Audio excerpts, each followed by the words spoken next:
Today, Precarious plays Mega Man Battle Network 2. Okay, I've got it. I know what I want to say.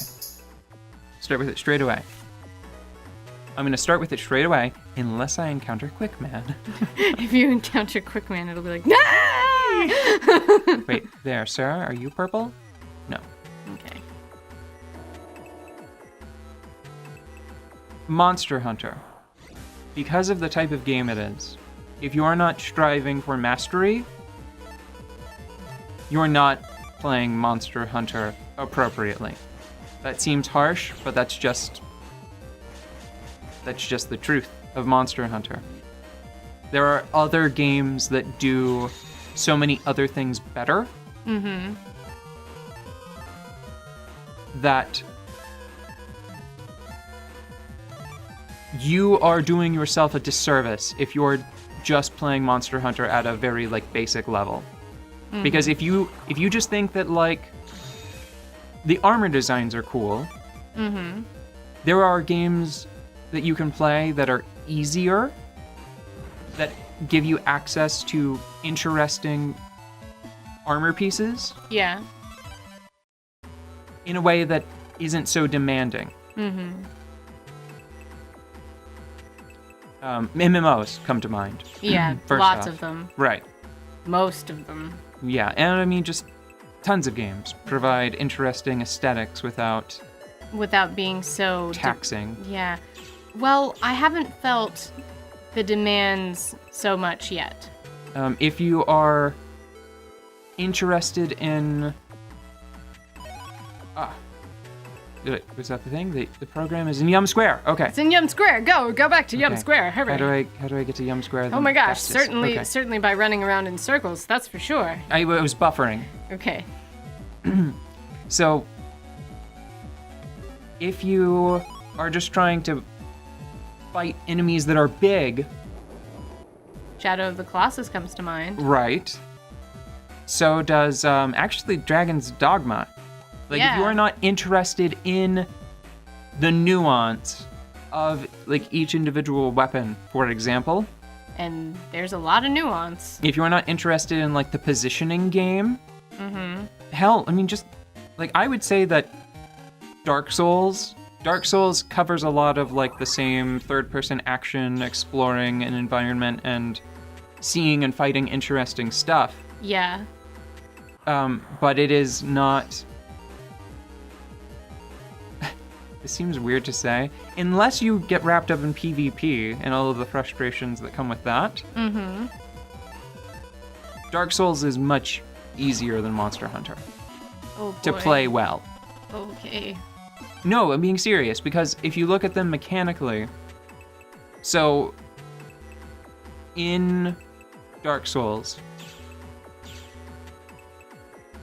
almost every weapon works on the same principle of, a light attack, a heavy attack, and then variations on those whenever you're either coming out of a roll, or you've just done a back step, mm-hmm. or you're sprinting.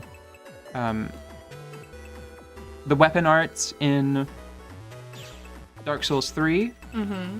switch things up a little bit, but for the most part, once you've got a grasp on one weapon, especially whenever you were just talking about PvE, yeah, you've kind of got the game. You've got the core of the game. But everything changes so much with all of the weapons in Monster Hunter. It's ooh, you have to pick your weapon carefully, and there's no one to explain it to you unless you watch a bunch of videos. Let me give you a perfect example. Uh-huh. In Monster Hunter, if you have a sword and shield equipped, if I'm recalling correctly, it's something that's muscle memory at this point. Mm-hmm. But unless I am remembering incorrectly,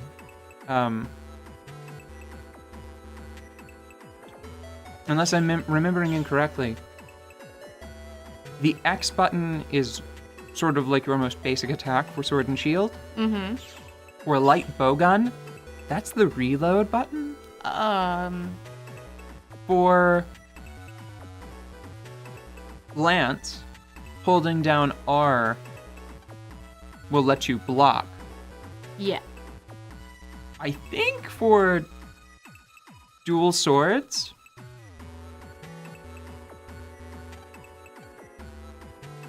the R button enters demon mode, which is just about as... It feels like like it ought to be considered an antithesis to guarding. Yeah. Because it's like, I'm going to be more aggressive and move faster, not hunker down and... Hold steady. And yeah, hold firm against attacks. Yeah. And it's just like that so often. Like if I were to just go over all of the individual attacks,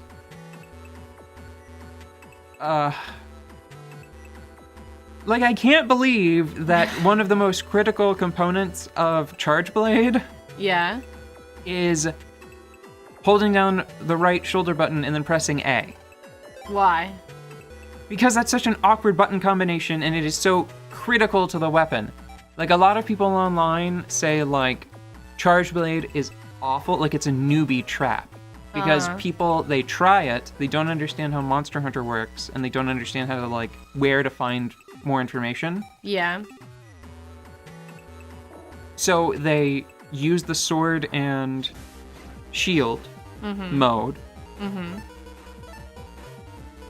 And then the blade gets dull. The blade gets charged, and then you keep bouncing off even the smallest monster. Yeah. And it's like, well, what the fuck do I do now? And the answer is hold down the right shoulder button and press A.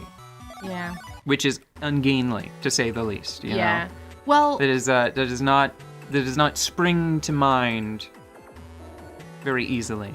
I may not be a fresh baby bird when it comes to video games, but I'm definitely borderline spring chicken sometimes.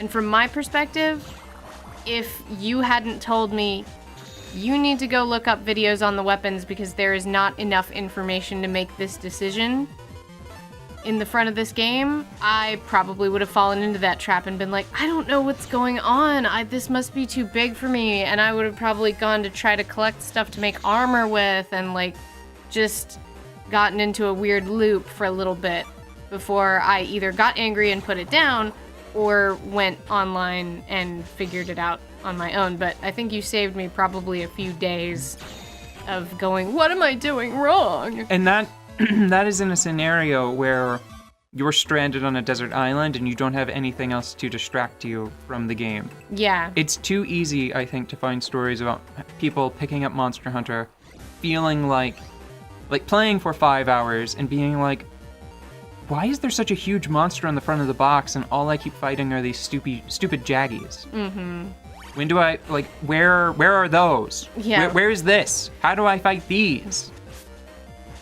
And the answer is, it is obscured for the most part. Mm-hmm. Now, I think Monster Hunter 4 Ultimate started to make steps towards correcting that. I think the Caravaner, being able to talk to him to figure out more, is a big help. Mm-hmm.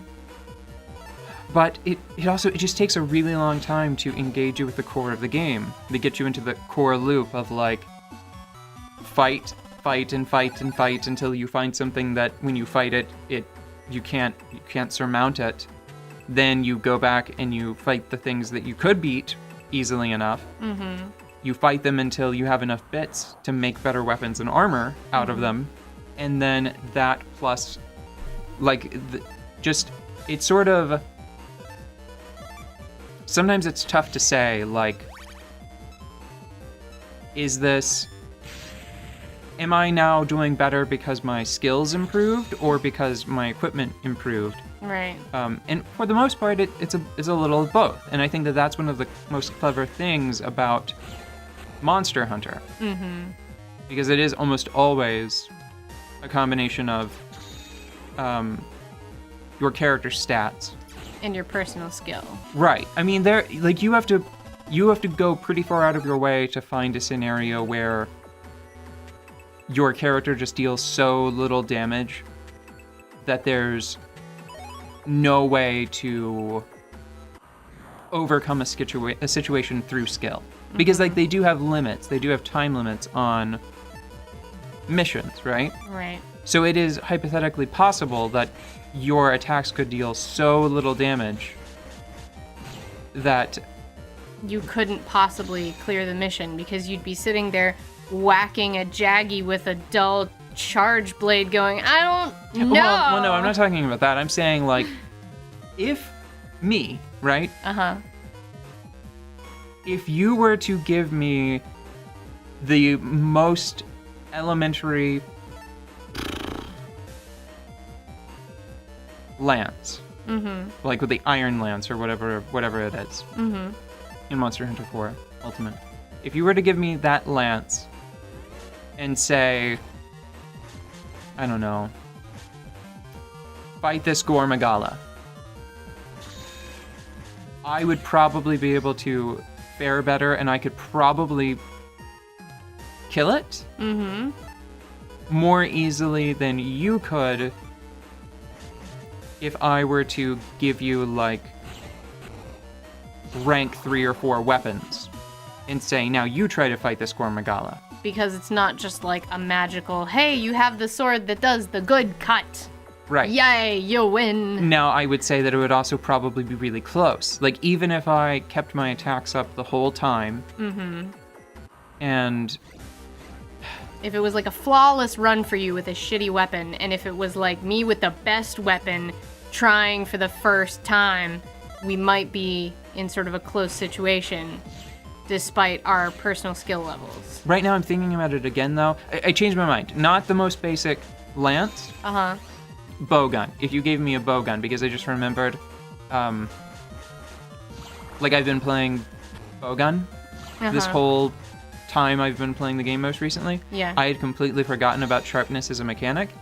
It is possible that maybe You could really not be able to, because you wouldn't have enough whetstones to sharpen your weapon. well, you bounce. I don't think you've encountered a monster big enough for you to bounce off of yet. It is possible that if your weapon doesn't have enough maximum sharpness, Yeah? you will bounce on any attack against, like, I think any part of their body. Oh. Unless you have, like, Mind's Eye or something. See, oh, it's so complicated. Oh, I know. I'm so excited about Because it. there's always that little footnote of, well, unless you have Mind's Eye. Unless you have this. Oh, Monster Hunter.